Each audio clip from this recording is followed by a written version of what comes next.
నరేంద్ర మోడీ సభలు ఆంధ్రప్రదేశ్లో పూర్తయిపోయినాయి. 11వ తారీఖు ఇక ఇవాళ 8, 9, 10, 11 3 రోజులు ప్రచారానికి గడువు ఉంది. ఇంకా నరేంద్ర మోడీ సభలు లేవు.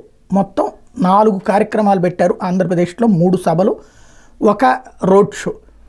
ఈ లోపుగా జగన్ అంటే 2019 ఒకసారి గుర్తుకు తెచ్చుకుంటే, అట్లాగే పక్కన ఉన్నటువంటి తెలంగాణను గుర్తుకు తెచ్చుకుంటే, లేదంటే బెంగాల్లో మమతా బెనర్జీని గుర్తుకు తెచ్చుకుంటే, ఆయా ప్రాంతాల్లో అక్కడ ఉన్న ముఖ్యమంత్రుల్ని డైరెక్ట్గా టార్గెట్ చేస్తూ మమతా బెనర్జీ ఏం చేస్తుందన్నది అక్కడ విమర్శించారు పేరుతో సహా.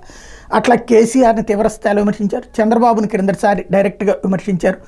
ఏటీఎంగా మార్చుకున్నారు కొడుకు కోసం, లేకపోతే అది చంద్రబాబు నాయుడు సీనియారిటీ, వీటన్నిటి కూడా. ఇప్పుడు అలాగే జగన్ మీద విరుచుకుపడాలనినే భావించారు తెలుగుదేశం పార్టీ శ్రేణులు.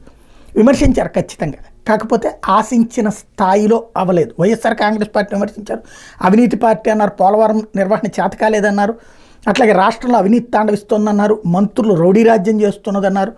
ఇవన్నీ మాట్లాడేటటువంటి సందర్భంలో వైఎస్ఆర్ కాంగ్రెస్ పార్టీ ప్రభుత్వం, వైఎస్ఆర్ కాంగ్రెస్ పార్టీ గవర్నమెంట్కి కౌంట్ డౌన్ అయిపోయింది అన్నటువంటి మాటలు చెప్పుకొచ్చారు.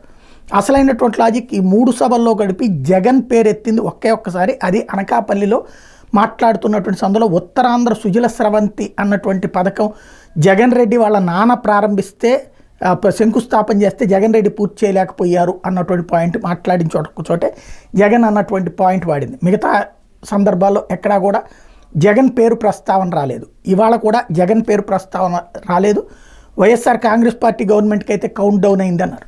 జగన్ అయినా వైఎస్ఆర్ కాంగ్రెస్ పార్టీ గవర్నమెంట్ అయినా ఒకటే మామూలుగా మాట్లాడితే. అయితే అప్పుడు చంద్రబాబు మీద వచ్చిన కోపం లేదా కేసీఆర్ మీద వచ్చినటువంటి కోపం తరహాలో కాలేదు ఇక్కడ స్పీచెస్లో స్పెషల్ అది.